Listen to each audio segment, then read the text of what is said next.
Oh, what a day, what a day, what a day. And here we are on the call today. I got the fabulous Jane Hill. Thank you, Jane, for joining me on the call today.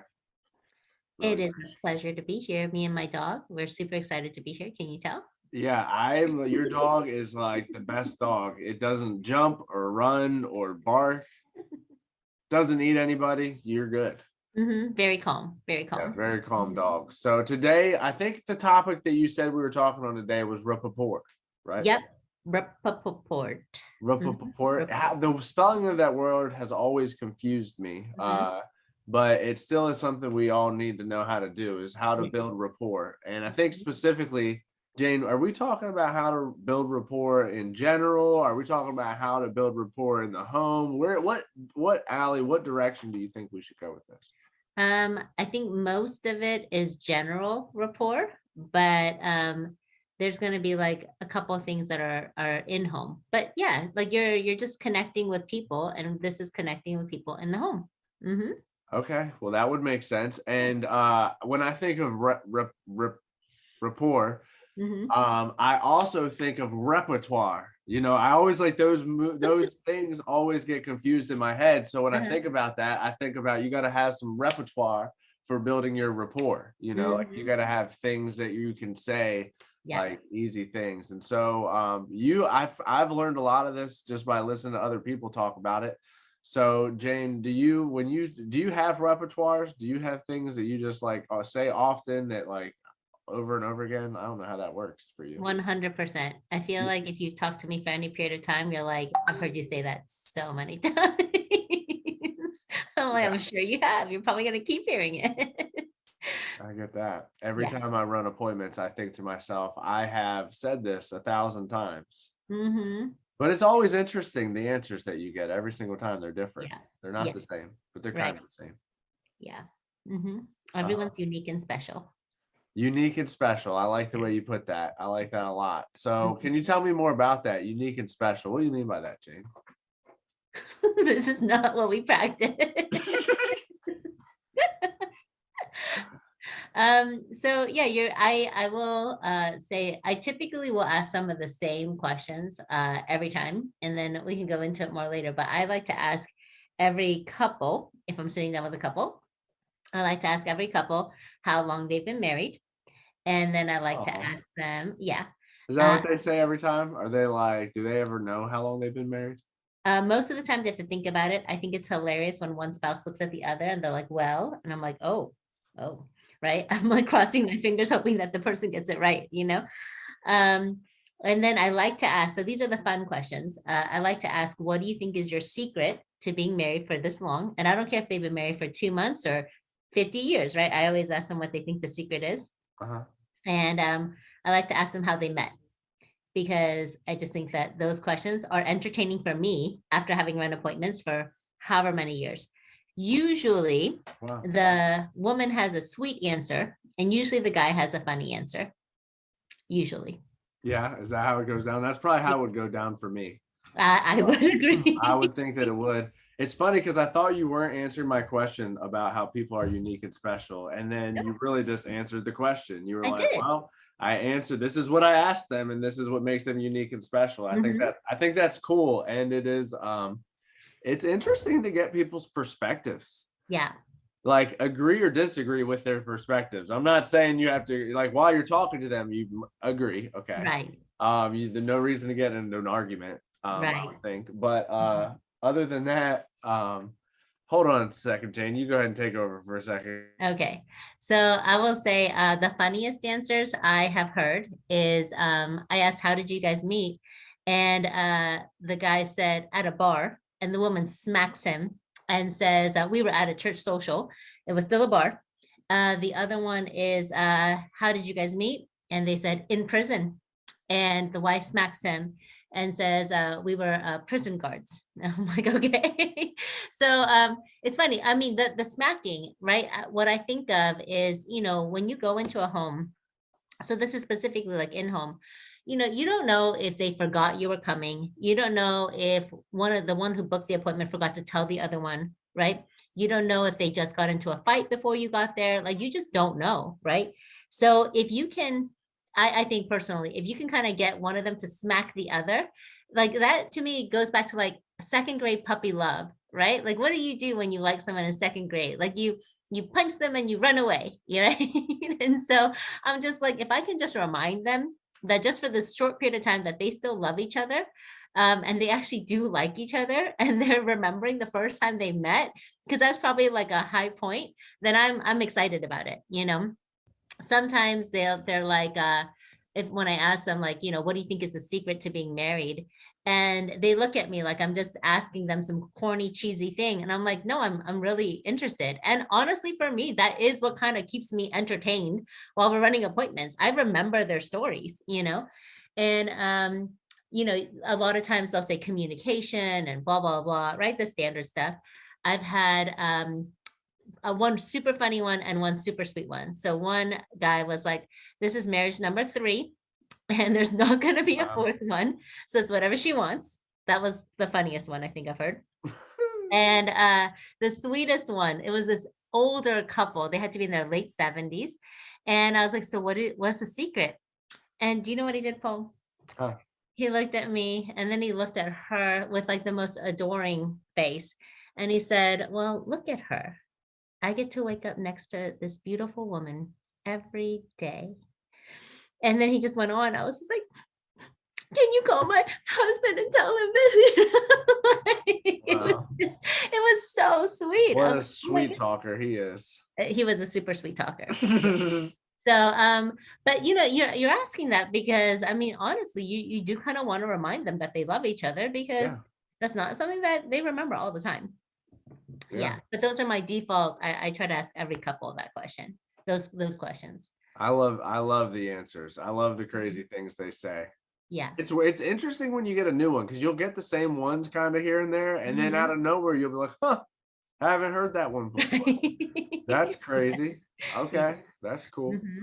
Mhm. So all right, so it's cool because you say like that's how like it's funny because all of them are unique and special, right? And you have to make them feel unique and special every single time, right? And what might be the same questions that you're asking somebody is really like if you're in like it's kind of cool, like find something you could be interested to ask them about. Like Yeah. maybe it's what Jane's talking about, right? Like these are some good things to use. Maybe it's like it's what was it? There's different categories that you can choose from. Like you could talk Mhm. about this would be like relationships, right? Mhm. Family. Family. Family, that's it, family. Yeah. So if they're single, do you ask them about like their kids and their grandkids and stuff like that? Yeah. And you know it, like general rule is if they've got cute little kids, right? You ask them about their cute little kids, right? Like I can ask you about your cute girls. It's great, you know. If they got grandkids, they don't care about their kids anymore. No Uh-huh. longer a factor at all. If they've got teenagers, I'm going to ask them about their dog. They don't like their teenagers, right? So I usually we'll talk to them about their pets. There's a pecking order here. There's a hierarchy. I usually say just you know, you ask them questions until you find the thing that makes them light up.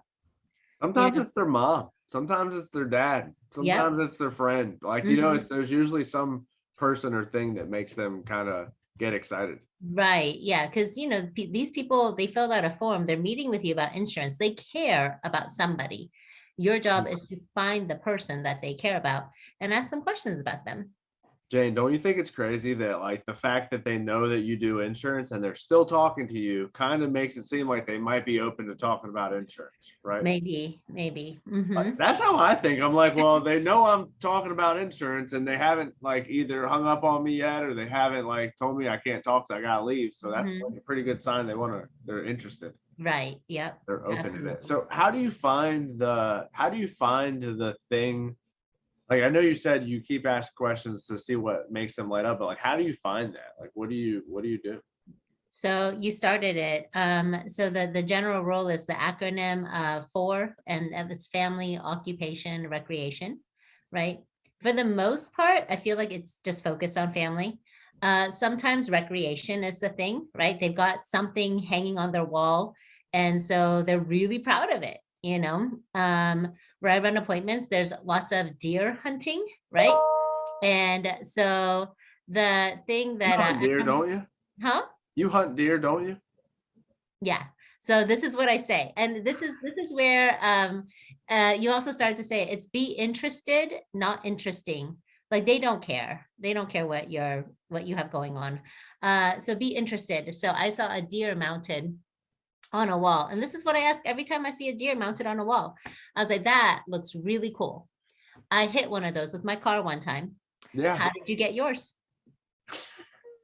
And then they laugh and then they tell me because they don't care about me hitting one with my car. It was really gross. There was brown fur on my car. I was in blood. I was just like, oh my goodness, I can't do this. It was after my last appointment, so I was I knew good. you hunted before. I knew it. Yeah, I I knew it for know. sure. Just using my car. But yeah, so but then they're gonna tell me the story. And then I asked them about like counting the points on the antlers to like, they'll tell me all about it. So I've learned about hunting and fishing and just different things. But yeah, so it's recreation. There's occupation, and if they're not self-employed, like they just work a regular job, most of the time the occupation part is not going to be what lights them up, right? But if they're self-employed, they probably are really excited or passionate about what they do. Oh That's yeah. why they're doing it. Yeah, so you can talk to them about that. But it's typically going to be family. Like I'm just going to ask them those questions about family. I love when they have a business. I've learned so much about so many businesses from clients Yeah. because they'll Hmm. tell you stuff that you'll never They know. will. Yeah. And the most insane stories and how they made it through. It's great. Yeah. And I'm Yeah. interested. I'm like way like, so tell me how that works. You can really make money doing that? Like for real, how's the money work? Uh-huh. Like I'll be all up in their business. I want Yeah. to know. And I'm Yes. like, really, you have $100,000 that you're flipping at all times on houses, plus all this other stuff going on. I'm like, wow, Right. you're insane. I was like, Yeah. how much money you got out there? He's like, I don't know, probably like 1.4 million. What if Hmm. it all collapses? That would suck. Oh my God. That's what he said. Uh, Yeah, but that that was before this housing boom happened, so he's got to be Mhm. doing pretty good. Yeah. Yeah. Yeah. So, all right. So you said it's so family, occupation, recreation, Recreation. Hmm.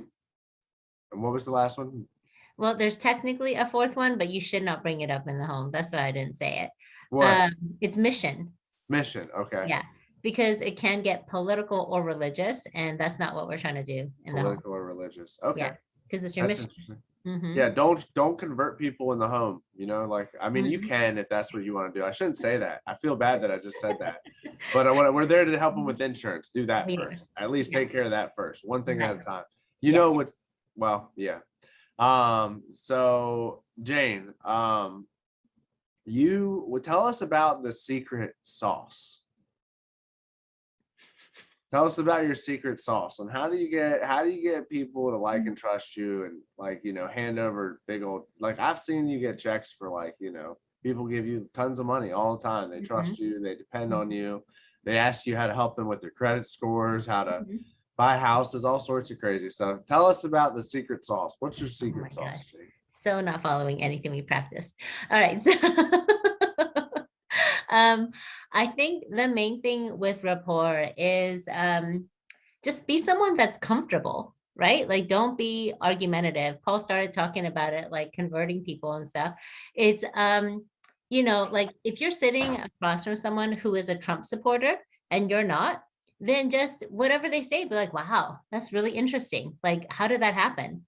You're not saying that they're stupid because they're a Trump supporter and you're not, but you're also not like, I mean, be interested in what they think and how they think. If you're sitting across from someone who's a big Joe Biden supporter and you're not, then it's the same thing. They say something, you're like, wow, that's really interesting. How does that work? And they will tell you, they will be Mhm. ecstatic. They'll be amazed that you don't know.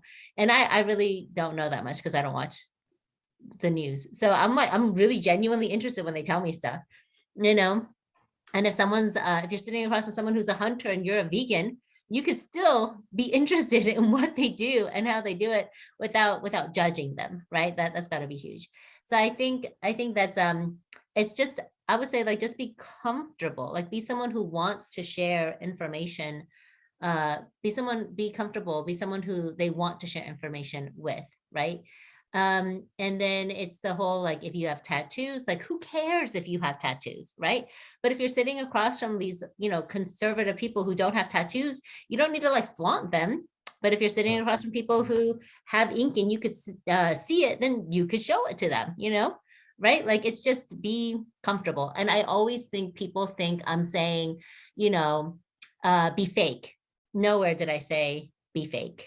No. Right? Like just nowhere did I say, because I always, if I was in front of a group of people, I'd be like, who can tell when someone's being fake? Everyone raises their hand. And I'm like, so why do you think you can get away with being fake? I almost want to say, Jane, it's like, you're not saying be fake. It's like, hold your tongue, hold your tongue. Don't say it. Like, like, because really that's what, like, we're not saying don't be you, be comfortable enough to be you and help them. Right. Yeah. I mean, just not judge, right? That's probably going to be the biggest thing. Just don't judge people. You don't want to be judged. I don't want to be judged. So why are we judging them? Yeah, well, and sometimes, it's not so much what they actually think about you, it's more what you think they think about you, right? Yeah. So like if you're having trouble with yourself, it's hard to like think like the better you are with you, the easier it is going to be get them like you. Yeah. Like if you like you, like I like myself, I like myself, I like myself, I like myself. That'll help you with rapport building, because if you can like yourself, you don't care, you don't have to like one up them. Or like, what is that called? Is it a one-up? I thought a one-up was when you got another life in Super Mario Brothers. Is that not the case? That is a one-up. But that is. We're talking about a one-upper. Okay, not the same thing. No. We should, if we could, we should have a little gift going up of a one-upper. A one-upper gift. Yeah. What is a one-upper versus a one-up? So one-up is you get an extra life. Yes. One-upper. So I guess I would first want to ask if anyone knows what a one-upper is, and you guys can, I know we can't see you, but you can raise your hand if you know what a one-upper is. And I'm curious if you know what a one-upper is, if you've ever been a one-upper. Jane, this one time, I'll tell you what. There was this person that was the most one-upperist person that I ever met. I just don't remember their name. Well, maybe you shouldn't say the name. That's probably true. Yeah. Okay, continue. Sorry. Okay. So for those of you who don't know what a one-upper is, I'm going to beg you to, once you know what it is, I'm going to beg you to not do this in the home, to not do this at Thanksgiving with your family, to just not do this, period, ever for the rest of your life. That would be great. Yeah. First step is awareness. First step is awareness. And most people Second step is admit you have a problem. Yeah. So a one-upper is somebody who says, oh my God, I had both my wisdom teeth pulled out. And then the person says, oh, that's nothing. I've had all 4 pulled out. That would be a one-upper. Wow. All 4. Yeah. And it was crazy when I had mine pulled out. It was a lot. It felt like there was more than 4 teeth back there.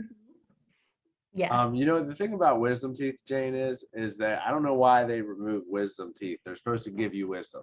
I know. I've actually never understood that either. But that's okay. It'll be fine. So I hear what you're saying is the secret sauce is the ability to really connect with people and not be a one-upper. So it's almost like if you have a one-upper, well, it almost is the same as Super Mario Bros. Because you're going to need another life because that person's not going to like you or buy from you because you just keep one-upping them. That is accurate. You're going to have to go to the next version, okay, and not do that next time. Yeah. People don't like one-uppers and they don't like know-it-alls. So. Yeah, and if you tell a joke and they don't laugh, don't keep telling that joke. If you've heard me say this before, I'm just saying it because I speak from experience. And it's terrible to do. Don't do it. It's bad. Yeah. I know you might think it's funny, and that's great. Tell it to your family, but not to your clients. Yeah, they probably don't need to hear it either. It's probably not that good. But do you know, Jane, what they call a cow jumping over a fence? No, what? Utter destruction. Oh my God, it's horrible. Terrible. It's terrible. Terrible joke. Okay, I did laugh, but it doesn't mean that it's not terrible. Okay, So we're talking about laughing and jokes, right? So I just want to say this additional thing with it being fake. Um, I don't think it's being fake. I think that we're all like changing and evolving and growing over time, right? So Paul knows this, but so when I was growing up, I didn't make any sound when I laughed. And my brother looked at me. My brother's 4 years younger than me. And my brother looked at me and he was just like, so you look like you're having a seizure whenever you laugh. Because this is what I did. I was like,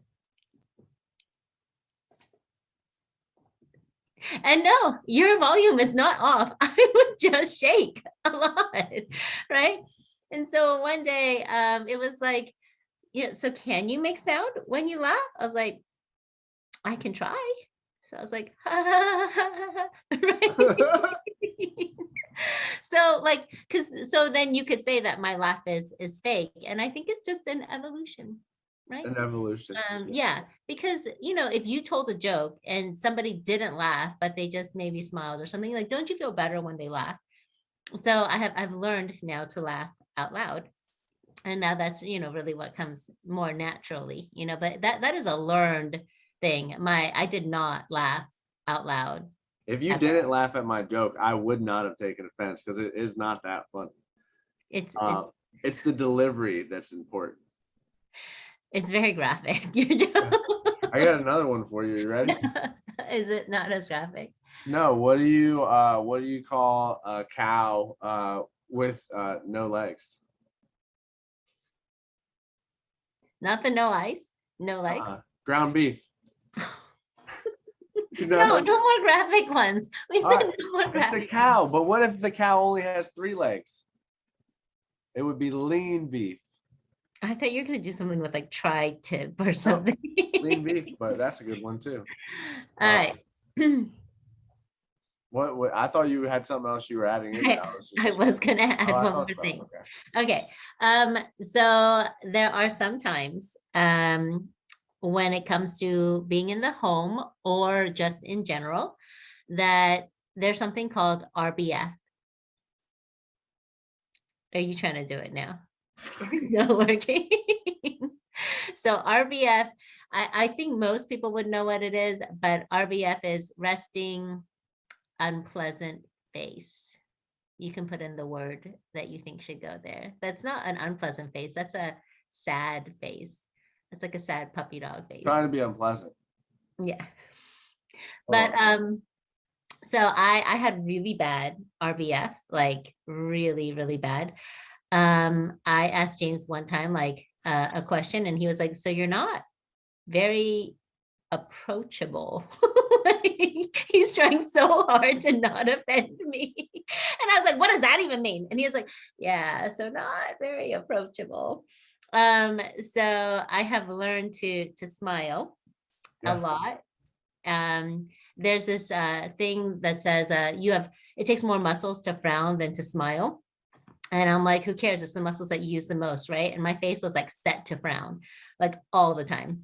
It hurt my cheeks so much for like years to smile. And I was just like, oh my God, my cheeks are so heavy. Like it just hurts to smile.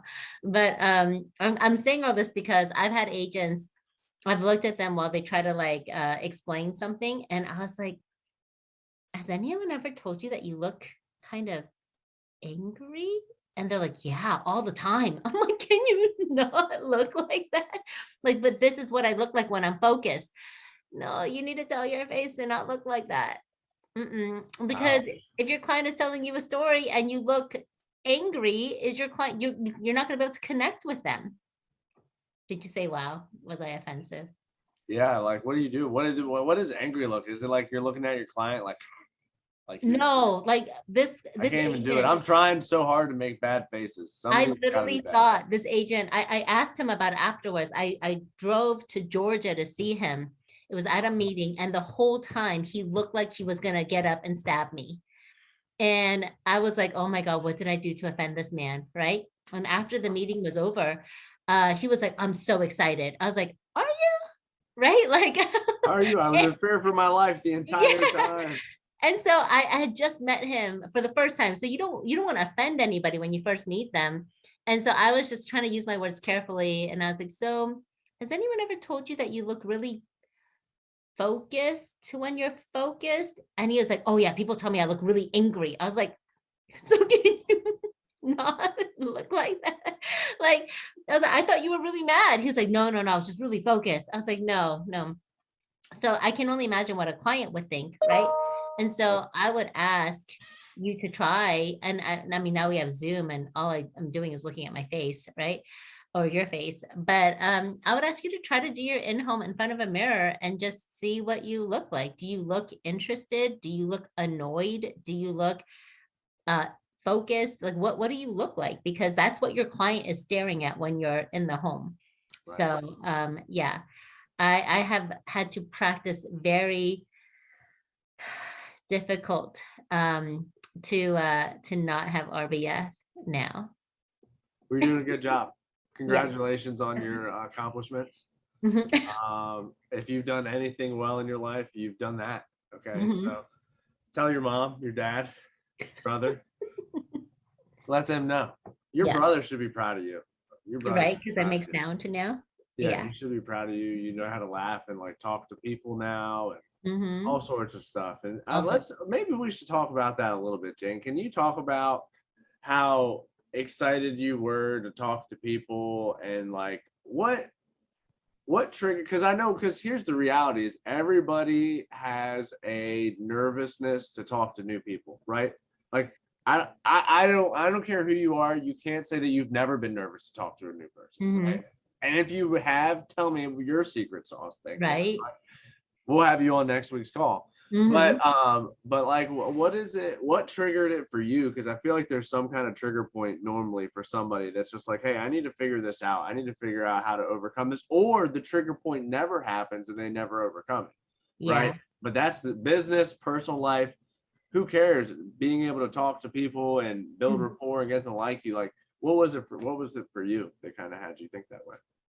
So yeah, I still am an introvert, and so talking to people is very difficult for me.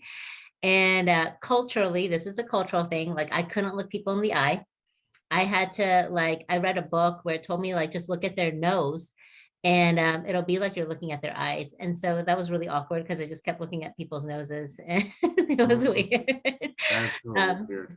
yeah, so but it did help. It actually did help me to start looking at people in the eyes. But I remember having my first internship at a law firm, and they wanted me to leave a bunch of call a bunch of people and tell them something. And the first time the phone rang and the answering machine came up, I just hung up. And the woman looked at me. She's like, leave them a message. I was like, that says what? You know, the thing that we need them to do. I was like, how do I do that? Like, I literally couldn't leave a message for somebody. And I will just tell you this: there was this TV show, Frasier, and it was a radio. He was a radio call-in shrink. I'm totally that's not what he was, but that's what he was. And there's this one client who calls in, and he says, "I have trouble having conversations with people without writing everything out." Mm. And so the shrink asks, so what do you do when they ask something that you didn't write down? And you just hear all this paper rustling because he says, well, I try to plan ahead and think of the questions that they're going to ask me so I have a written response. Is how is that going to work for you in the future? And then he just flips to the next like page on his thing. And then he asks a question that the guy couldn't think of, and he just rustles through paper and then he just hangs up because he can't respond. I was like, oh my God, that's me. Like Wow. just and so yeah, I have everything written out for this call, which is why Paul is not following the script that we talked about. And I had like pause in there. I literally had the whole in-home script written out. It was like 14 pages long because it was everything written out. I was just so awkward. So what got me through it was I didn't want to be broke.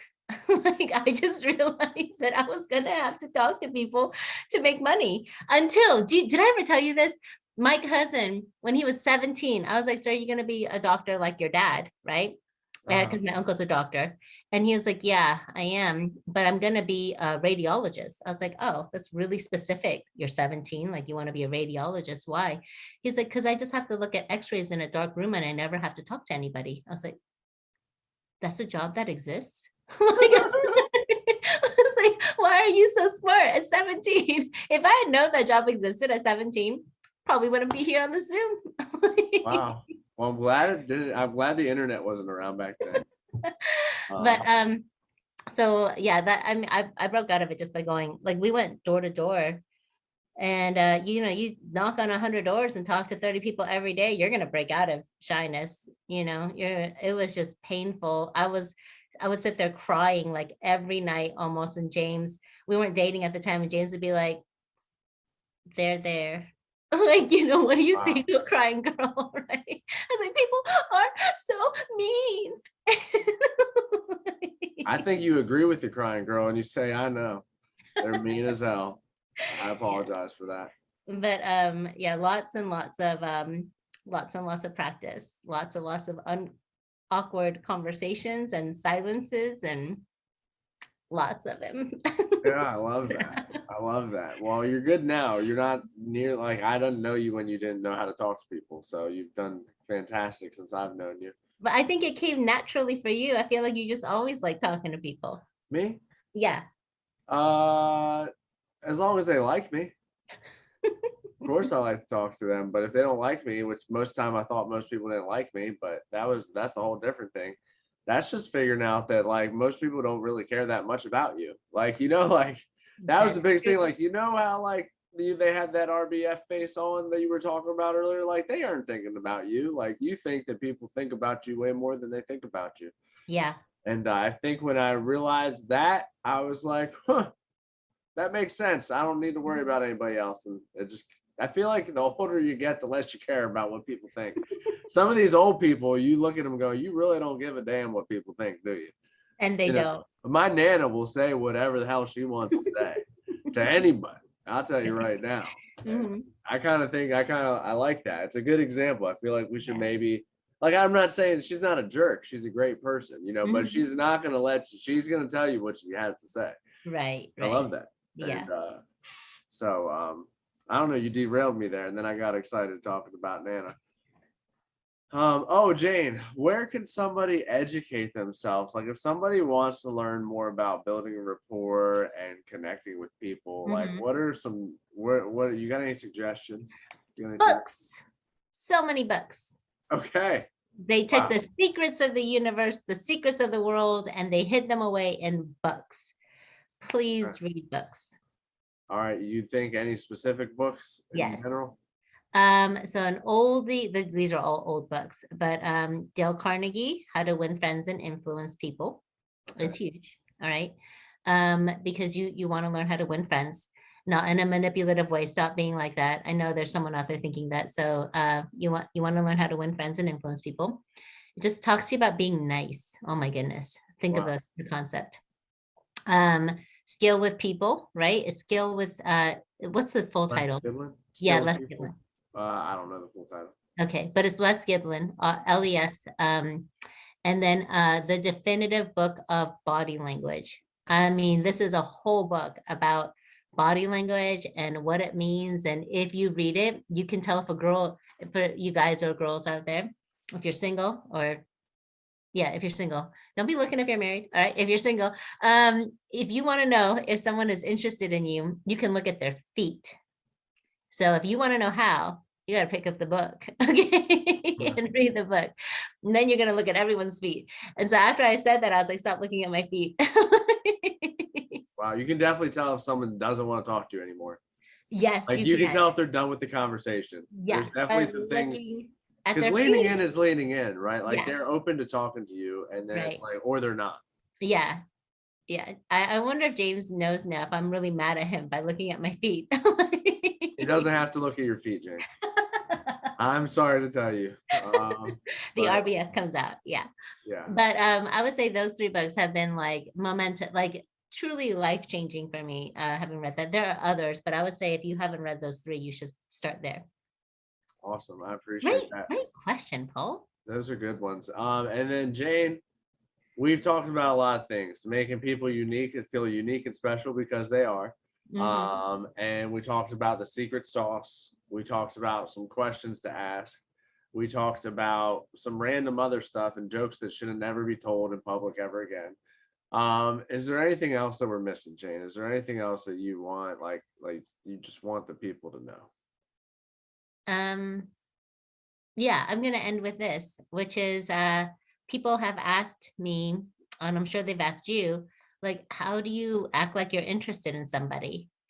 And my answer is be freaking interested in them, right? Like that's you, it goes back to the people can tell when you're being fake, right? Like when I'm sitting there, like that client, that family, that is like my world, right?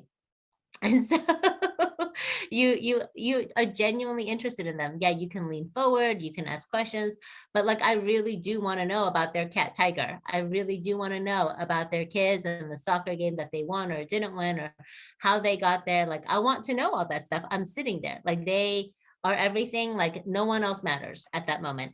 Unless you're in a home and you're an agent and you're calling me, I will pick up. But like just I'm be interested. I'm sorry, I wasn't paying attention. Can you repeat yourself again? Can you do that part over But again? don't pretend. Like I really like people can genuinely tell when you're fake and you're Right. salesy. Like just be interested in them and the you will have follow-up questions to ask them about whatever it is, whatever story that they're telling you, if you're actually interested in helping that family. Like you're there, you get paid to solve a problem.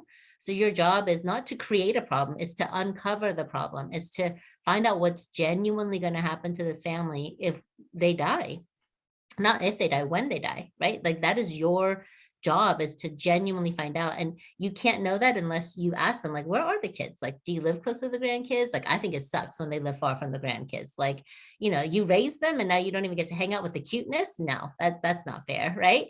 So like, but do they have to factor in last minute plane tickets? Like you're finding out, like seriously, like what happens to this family when something happens to them? And you can ask those questions because you're really interested in that family. I love it.